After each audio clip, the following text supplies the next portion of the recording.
Welcome to the BPM 360 podcast. I'm Russell.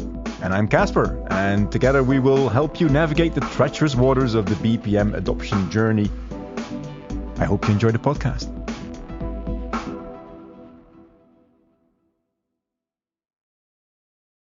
Good morning. Welcome to another BPM 360 podcast episode. Russell, my friend, how are you today? I'm great, but as you see in my background picture, I'm on the road. Yes. We talked about in the short yesterday, and unfortunately, I left my background picture at home. Yeah, so it's always a cumbersome thing to take with me. So I'm on my laptop. What are you meant to do? Yeah, but you've got it all there, so that's great. Yeah, no worries. I forgot to send it to you lately, so my bad as well. But we're not alone, Russell.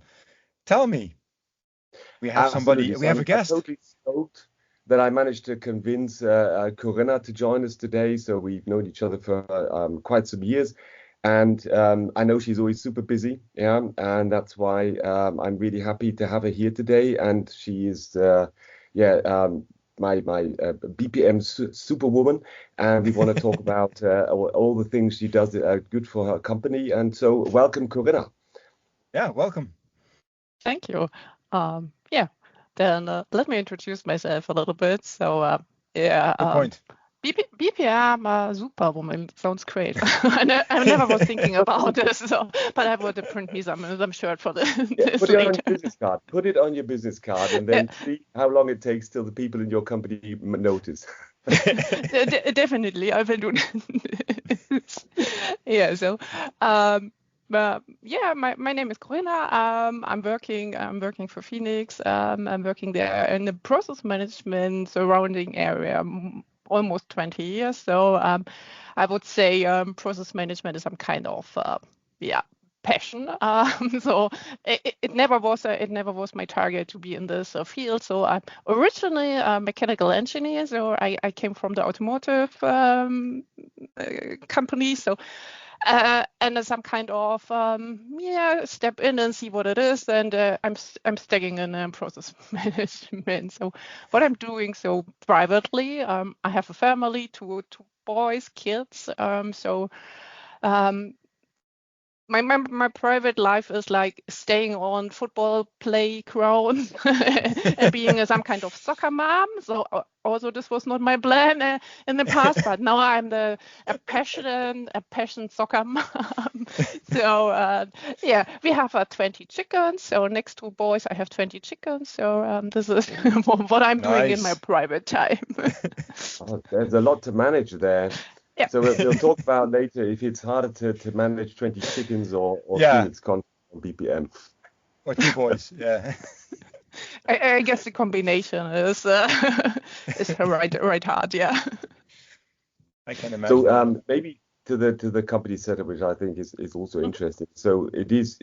I mean, maybe you could talk a bit about, say, the setting of the company, because maybe that's also one of the reasons why you have space for 12 chickens. 20 actually, I think she said. 20, right. So Phoenix is located. Also, the headquarters is located in Blomberg. So I guess nobody's knowing where Blomberg is. So Blomberg is in the middle of Bielefeld and Hanover. So it called Lippe or Lippe. So it's just landscape. So that's the reason why you can have chicken in your background. And we have more than 22,000 employees worldwide. Location in the US, in China, in India, in Poland, and in South America, plus a couple of sales subsidiaries worldwide.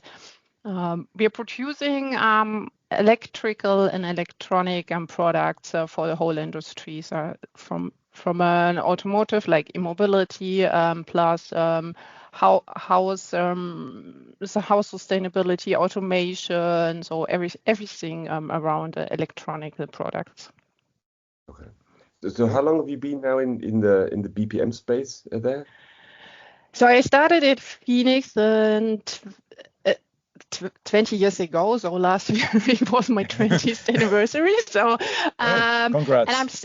I'm started in the quality management department, and maybe 1 year later, so we tied in these whole process documentation. So I wouldn't call it process management. It was more like how to document processes for ISO standards. So this is where we started the whole topic. And from this point to be some kind of ISO certification documents, this was maybe the beginning, the birth of process management for Phoenix as well. So I think that's quite not unusual actually to look not at at all. where are the old, let's say, companies that have been digging into process management for a long time. Yeah. What are the original use cases? I think that is a classic around that context. And what we want to do is actually, when we're talking about so your BPM program, so going from there, what was actually the decisive moment where like it switched to BPM? Where would you say, okay, so I mean now ISO is still relevant and you're still doing your documents and you're still doing the process oriented, but when was that decisive moment when it switched? And look at it, say our success factors. What were the success factors specifically around the sponsorship and stakeholders that actually took it maybe to the first next level? Let's say, I know probably over 20 years you've had many steps up, maybe down. But what was that triggering moment, do you think, if you think back? So one of the points where it turns around a little bit really was some kind of that I had a manager in the first years who had this kind of vision to being transparent processes which you can analyze, which you can improve, which you can control, which you can mine. So one of his vision was to have a big board in the company where he see, oh, this process is red, this process is yellow, this process is green. So this was maybe 17 years ago. So Wow. we still have the vision, but we are more some steps further than there. So this was one of the points where I was thinking about, okay, process management is more than just documenting processes. So, and then we started to implement this kind of life cycle to say, okay, what we really want to do with processes, not just doing this for the audit or ISO certification. This is some kind of product which we produce, but it shouldn't be the main topic. And then Phoenix started to tie in more IT projects, like implementing SAP the first time in Blomberg in an all German location, and later on in Poland and so. And this was the first time where processes were more in the middle than just ISO certification. And this was one of the points where we learned that people have to think about processes and then going in the implementation of some kind of IT systems. And so we have one big initiative, SAP, the first time. Then we had some kind of redocumentation of SAP processes, and then we started a big initiative called Everest. So and it's giving all our sales subsidiaries SAP, and there were the process management. I guess the first time really as a process management to say, okay, what is a template process? How we handle local processes? How we roll out templates? How we are doing scoping with processes. So, and this is But before you how the way is going right now as well. But there was also this moment, I mean, taking it from the ISO use case to the processes, but there was also this moment when you also took a decision on going global with the process management, so where did that mandate come from, and what did you actually have to do? Because I mean, here in the podcast, we really want to dig into the practitioner side. So when Caspar and I talk about it, you need a good, strong mandate. You need, you really need that. And freeze, but let's say, what is that? How does that look like in real? You know, what was that? You just say you gave him a call. He said, "Yes, fantastic. Let's call out a global program. That's good, Corinna." You know. Oh, Russell, if only. No, but seriously. Oh yeah, would this would be my dream, but yeah, the reality really was different. So the process management was the process management was located a long time in the corporate purchase and quality department. So and the manager or the leader, the unit leader of these had these vision to say, okay, we want to go globally. Globally means for us in the first step in the US, in Poland, and then later on in the other subsidiaries. So, and I don't know how often I was in the US in I guess in 2010, 2011 we started with this initiative. So and then I guess in these 2 years I was more than 10, 12 times in the US, and then talking with the head of the US, talking with all managers, talking with people, finding people who are really have interest in process management. So they already have some kind of lean initiatives in the US, and they had the documentation, but nothing which ties in. So it was all separated. They had a strong IT, but and then we found one person in the US who had this passion for process management, for process improvement, for lean management. And then it took a long time to see how we could establish a kind of governance in the US, what kind of roles we need. Do we just duplicate what we have in the headquarters and using this for the US, or do we need some kind of localization of this kind of governance? So how we are handling, so when is the US, for example, allowed to have local processes, or do they have to use always template processes? So this was a big discussion we had. So how many freedom we have? This was the first question I always get from the guys outside. Like, okay, do we have freedom in doing our stuff by ourselves, or do we have to do it like the headquarters is saying this? So this really was a lot of discussion, a lot of talks, months. At the end, a month of meetings to get the right person on the table, and it's still there that this one person is in the US and he has this kind of holding a flag for process management in the US. But I think it's also because it's an interesting point, and just like you, I worked for a chemical manufacturing company for about 20 years, and I've done my fair share of US tours. It's a cultural thing as well for BPM, because I think that the average span of attention in the US is much more short term than it is compared to Western Europe, where it is a little bit more mid to long term. And in my experience, BPM is quite a long term game. How did you experience that? Yeah, I would say it's So you have to find these people who have these long running distance mentality to say, okay, it's not just 100 meter, it's more than 100 kilometer, and we have to run. And you really need the right manager. And I always say we need management attention. So it's some kind of stupid phrase, but at the end it is like if you not have these, and if you have this manager who have this vision, then it works. But it's a hard long. Oh, it's more than a marathon, right? So absolutely. like a 100-kilometer walk or whatever you would call it. So.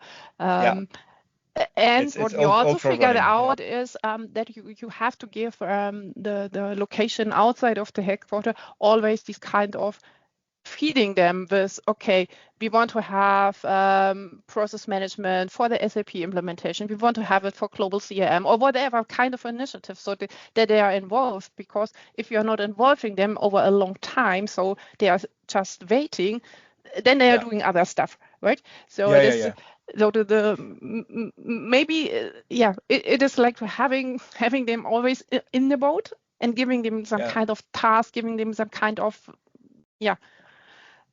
whatever, however you would call it. So Russell, this is a very natural segue, I think, into the first of those 4 success factors that we have, because we basically now been talking about sponsorship and stakeholder management, because that's, Corinna, what you are describing. Certainly the stakeholder point, where you say, listen, we need to find these people that have a similar vision, that have a good stamina to go the distance and go the length of this ultra marathon that we're doing as a company. the question I have is, because one of the other components in this first success factor we have is the executive sponsorship, and how did you go about that, or how did that work within Phoenix? Because it's a vital little piece of the puzzle in BPM. Yeah, so it is like it's not that we have these from the board to say, okay, they are fighting all the days for process management. What we have is to have this kind of big target to say we want to have a global standardized processes, and we want to have global IT systems. So and both belongs together. So you can't implement an IT template and without template processes. So this is the vision we have, and this is what comes from the board. And because of these kind of vision statement, we have all these initiatives. So it works sometimes better, and sometimes you have to fight and explain, especially IT projects, to okay, why we are needing processes, why is process management important, and what we are doing after an IT implementation. So for the most projects, it ends when the tool or the application is implemented, but process management does not end with the implementation of an IT system. So, and this is to bring different interests together and tell them, okay, yeah, it makes sense that you are ending here because your project is ended, but then the real life, the run is going further. So, and this is where you really have to, at the end, you have to have some kind of passion and talking with people and explaining again and again and again. So this is if I would describe my job, it's 90% of talking with people and explaining them why we are needing this. So, and 10% of doing some kind of method, like, okay, what kind of tool, how we are designing, how we want to analyze. So this is the smallest part in the whole process management job from my perspective. Yeah, but then, Caspar, looking at the quadrants, then the talking is a lot around the human affairs. So that's definitely touching in there. But the discussion you had on setting down the rules or the ground rules for localization and degrees of freedom, it's also human affairs, but it also goes in direction of the governance and how let's say loose or strict you are on certain standards. So I guess that's also something that seems to, especially I can imagine taking the decision to go global and then saying, okay, how are we going to go about that? What's the plan? And I think if you were to be challenged on how to go about it before you actually then have the experience, it must be really tough. Yeah. So I could imagine that at this finding this one person and being and then building him up. Yeah, that's like lobby work, whatever. I can imagine that must have been quite adventurous. At times, Yeah, I would say I learned a lot in the last 20 years about human relationships, about how you can fascinate people or how you can demotivate people as well. So it's not always that you're going the happy path, or you also have stuff like, okay, that you have some, and then whenever people leave companies, changing jobs, and then you're starting here from scratch in a local in another localization. So all these experience we had as well. So building up process management, you have these little fundamental work, and then jobs changed and people are starting other jobs, and then you're starting from scratch again. So that's sometimes frustrating and hard as well. So So maybe just also in this context of ownership. So how do you see this community you've built up, and how do you see the topic of establishing ownership for processes, and looking at the different use cases you have, and then how to, as you said, have experts? Do you just have them centralized? Do you have them local as well? And keeping this community up and running. What is your take on that? Or how is that let's say, developed over the time? Mm-hmm. So we started, I guess, more than 10 years ago with this idea to have some kind of global process management community, to say, okay, we have a global or we call them corporate process manager. So a corporate process manager was responsible for a domain like sales or like logistics, like quality. So, and these corporate process manager had some corporate process expert and corporate key users. So this word corporate always means, okay, you are responsible for the process, for the content of the process, and bringing this process in the world. So what we figured out a couple of years later was that it could not really work if you just have people located in the headquarters and not outside in the different locations. So, and then we started this initiative with the US guys, with the Polish guys, to figure out, okay, who could be some kind of local process manager, local process experts, always there where we really need some people. It's not that we really want to copy the whole structure, because then if you imagine a local company in Poland or in the South America is not so big like the headquarters. So you need not 20 people, so maybe you just need 10 people for that. So, and then the point was how they would work together. So now you have local process manager in the US, in Poland, in China, or whatever, and how they communicate with the corporate process manager. So this was really some kind of, I would say, tricky. Some had this kind of passion to say, okay, we know the people in the US, we know the people in the US and working together with them. And other, they had this kind of behavior like, no, I'm in the headquarters and I'm the man of the processes, and you have to do what we are saying. So this was a little bit of kind of cultural stuff to say, okay, how we can communicate, how many points you really can bring from the local side into a template process. So, and this was an experience, or the experience was, okay, again, everything is about the humans or people and the relationship of people. So what happened was that from the outside perspective, people always said, yeah, you have these kind of, in Germany would call it Elfenbeinturm, to say, okay, there are people in the headquarters sitting there and they're saying how the processes work. So, and what we are right now doing is to say, okay, we have again these kind of domain responsible people, and under these there are the really process experts, and they should work hand in hand with the location. So this is what we're trying now to reanimate and re-establish again in the Phoenix world. So well, that's interesting. If I can, Russell, for a second. I mean, what you're describing now is also what I consider to be one of the best practices, is where you say we have a sort of a federated center of excellence, where you have a relatively small group on a centralized level, and then within each of the business units or geographies or product lines, you have these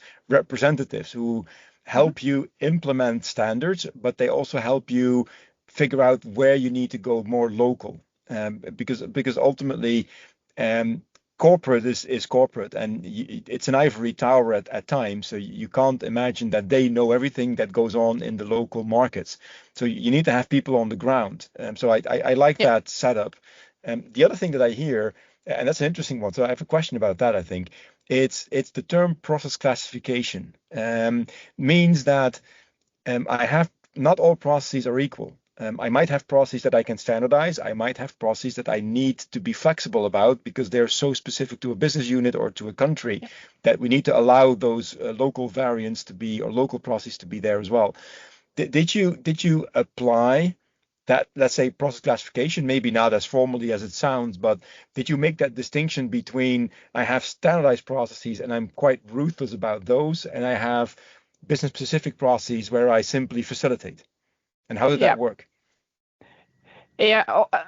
So right now we are on the point that we established this, but we had a long way to learn. So we started with, okay, we have standard processes, and every location has to have, or every business unit, every business area has to use the same processes. So like you say, but business is not always equal, and it's just a small adjustment, or it's a legal or a compliance point where we really can't use these kind of template.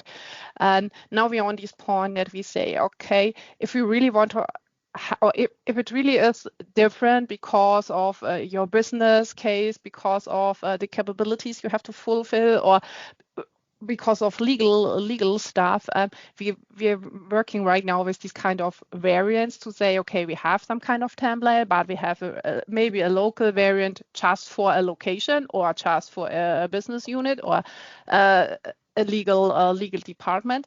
So this is what we are trying to establish right now, because we learned that headquarter can't throw the processes over the fence and say, so got it, and whatever you are doing with this, so it does not work. No. You had the global, common, local categories, didn't you? That was I remember in the documentation. Yeah. Global, common, local. Yeah, that's so interesting. Yeah, global means for us, this is a process which is mandatory for the whole Phoenix world. So you do not have a choice. So, and local is really a local process from China, from India, or from a business unit. And common means this is some kind of if you have this process in your area or in your location, then use this as some kind of standard where you can adapt a variant maybe. Yeah. So this is something between mandatory and you're feeling free. Yeah. So yeah. I like that. I use different words, but it's the same meaning. Yeah. Yeah. Very cool. All right. So because the reason why I ask as well, and maybe that's just seeing if you have the same experience, Corinna, the personality of the people you put in charge of these processes depends on what type of process it is. If it's a global process, I think you're best served by somebody who acts like a pit bull and says, listen, this is mandatory, this needs to be enforced. But if you are in charge of a domain that has mostly local processes, you need to be much more of a diplomat and say, basically, well, we see that over there, they're doing something really well. That might be interesting for you over there to look at. There is no big stick there. It's just honey instead of a big stick, so to speak. As they say, you catch more flies with honey than you do with vinegar. I would sign this. So, and what we figured out is it makes it different if you have this kind of corporate unit, like our purchase, for example, or our quality department. They are some kind of corporate departments which are setting corporate standard, and they are telling the rest of the world how you have to buy stuff, how you have to inspect your product, how you have to do these kind of incoming goods inspection or whatever. So this is these kind of they setting standards for the rest of the world. So and they're acting more like, I would say not a pit bull, but maybe in the picture. Yes. So but they have the easier. In the end, they have the easier way because they already have from their origin where they're coming from this kind of we are setting standards. So if we're going then more in our business areas where we have sales, production, and development in there, they are always struggling with. We have 14 business units, so that means you have to figure out which kind of process you really can standardize over all the business units, over all business areas, or do we have more like, okay, in this business area we have this process, in this business area we have a variant. So this is there you really have more this kind of diplomat person to talking with other people. So it is challenging for them because I think with the procurement is a good example of finance. The strategic directive for the domain and therefore also the process manager, it comes strongly from it with a mandate. Period. And there is a very clear directive to say this is what we want to achieve with our purchasing department globally. And that sets the direction, and I think it also determines what kind of people get into these programs. Now with sales, I think it's a different thing because there is always this clearly looking at the key objectives of let's selling, entering markets and doing something. How does that reflect in your process strategy here in real terms? That's and a lot of the times that is not clearly defined. And the second step is then what does that mean then for the process manager? and that, who's to manage that? So what is this actually strategy, how to deal with it? Is it just serve everybody, do whatever you have to do to make them happy because they need to sell? Or is it something where, and what is the line of standards that you need to somehow try to push into the market? But what is your reasoning for this? Yeah, because if you're saying, we want to be able to do key accounts globally and serve them, they say, really, is that a process thing? So I think it's much easier to, hey, with a strong mandate, just go out and say these are the standards to a certain extent than doing the diplomatic level. And I think you have to develop your own level of understanding on where you can help people without just going all in and letting everybody do what they want to. Right, and you have in the sale, especially in the sales subsidiaries, you always have these arguments like, okay, we can't follow the standard because then we are not able to sell. And so at the end, this is some kind of argument you get all the time. Say, okay, but we have to sell. So this is our business. So, and then you're coming with some kind of standard, and this is. Yeah, this really is this kind of balancing how many standard we need and how many flexibility you get. So if we are looking from a process map perspective, the sales landscape looks totally different than a purchase landscape, for example, where you have standard processes there and say, okay, got these processes where you have more variance on a sales landscape because of different business cases, because of business. Like in the US, we have a other sales market than we have in Europe, for example. So that belongs that you got other processes as well there. And there the people really have these kind of balancing. Okay, we have to have some kind of standard IT tool and flexibility in the market. And that's interesting. But let me just play devil's advocate for a second. I like that because I totally understand the reason that within the marketing and sales domain you probably have less standardization than you have in purchasing or finance or legal or IT or HR. But still, the order to cash process is one of the most standardized processes that are out there, and it's not for a reason that order to cash and accounts receivable are very often the main processes that are being mined by companies because they are so standard. Now, the question then becomes, to what level of process do you go down before you meet standards in a domain of marketing and sales versus purchasing? I mean, in purchasing, it's pretty much everything is standardized. And in marketing and sales, I would say that how they do their work is up to them. But there are main steps that are quite standard still on a BPM level. Is that what you see as well within Phoenix? Yeah. So we have this kind of core, which I would call it the core of the sales. Like, okay, sales order, right? So it doesn't matter in which location you are sitting. At the end, you are typing in the sales order in an IT tool, and at the end, the customer got what he is paying for.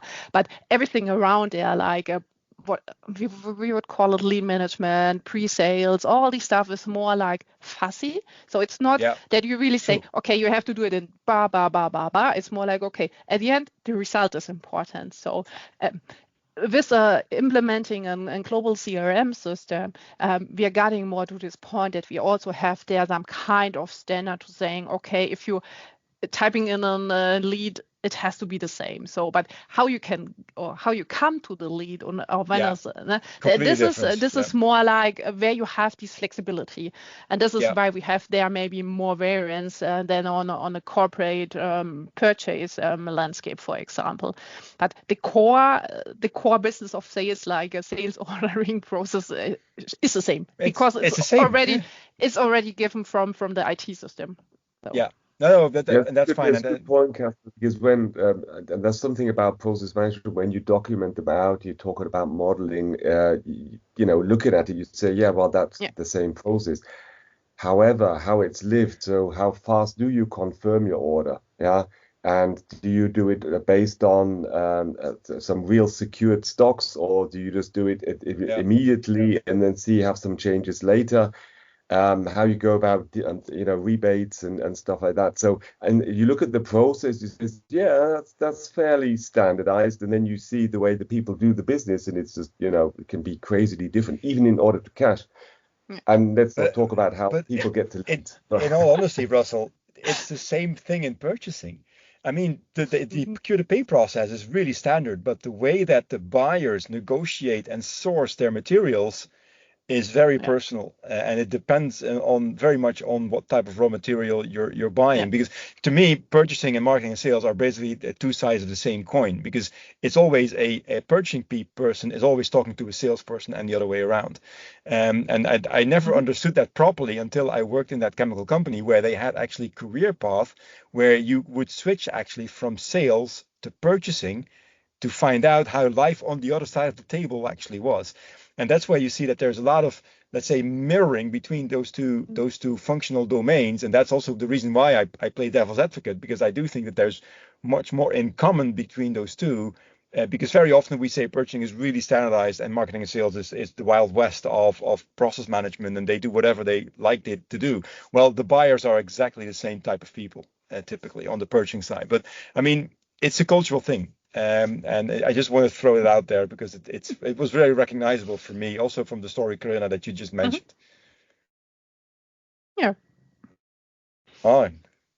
So Big silence. how about center of excellence? Because this is an area, it doesn't directly your mind, but we cover here, this is all, let's say, Caspar's take on it, there's also the tools and the methods. So all this underlying boring stuff that you have to do. But what is your take on that? How much struggle you had, but also how it was something that helped maybe even be successful in process management. So what is your take on that? Or is it something where you say it's overrated? I mean, I'm here in Frankfurt on the Signavio event, so definitely they're going to tell me without a tool nothing's going to work. But don't believe everything they say.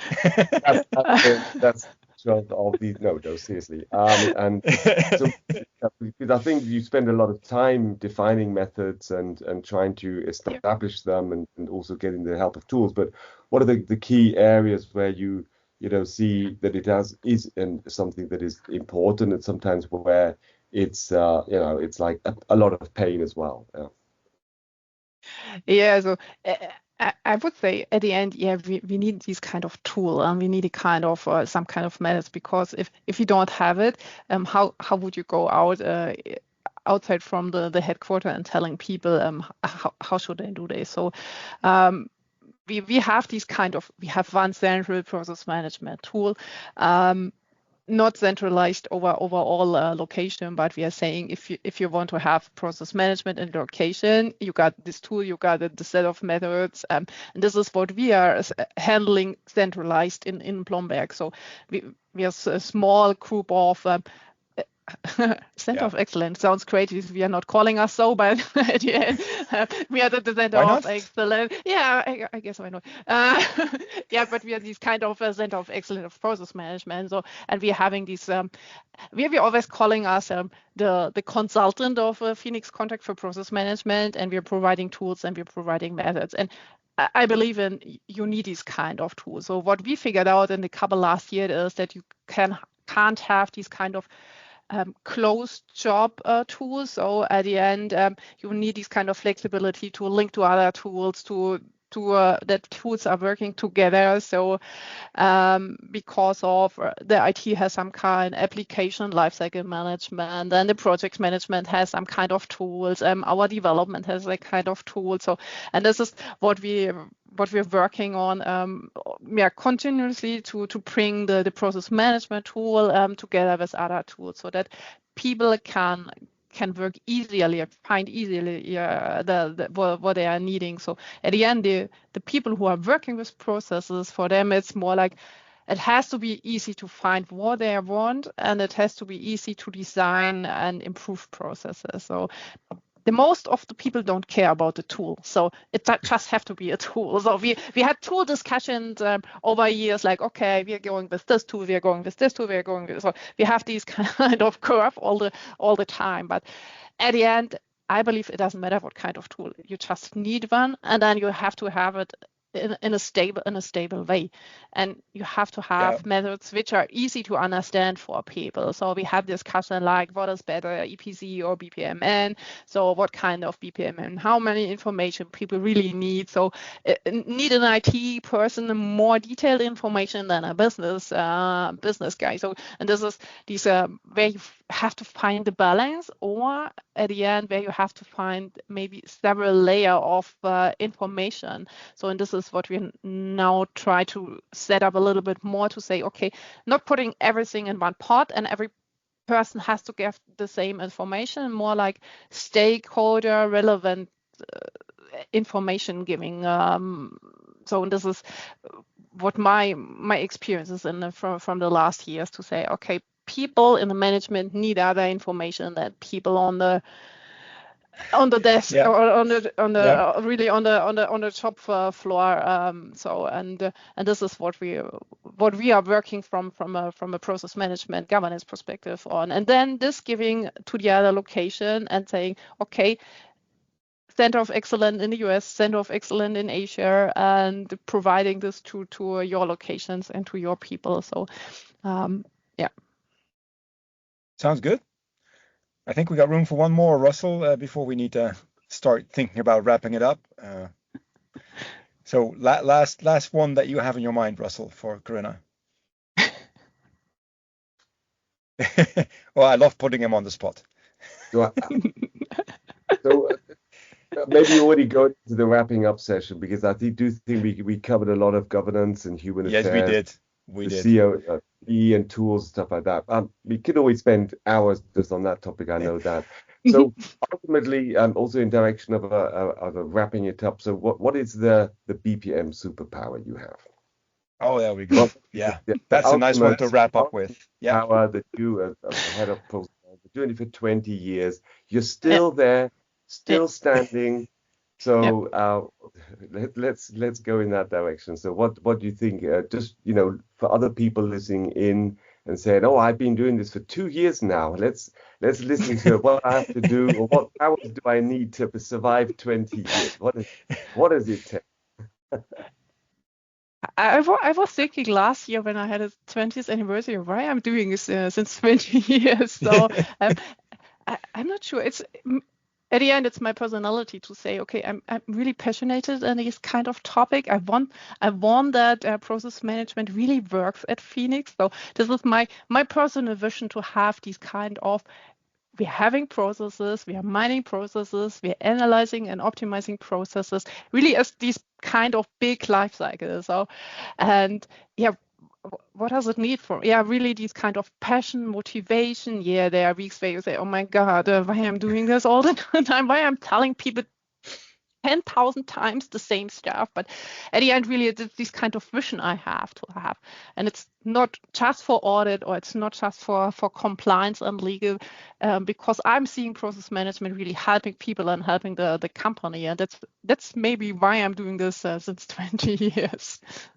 Oh, I have a way to summarize this, Russell. This is passion-driven perseverance. There you go. That's your superpower. Oh, the man of the big word. Yes. Okay. This is the second line I'm putting on my business card as well. There you go. Yeah. Passion-driven perseverance. Absolutely. That's a good one. I like that. I'm gonna maybe even on a t-shirt. Oh man. Yeah. Feel good.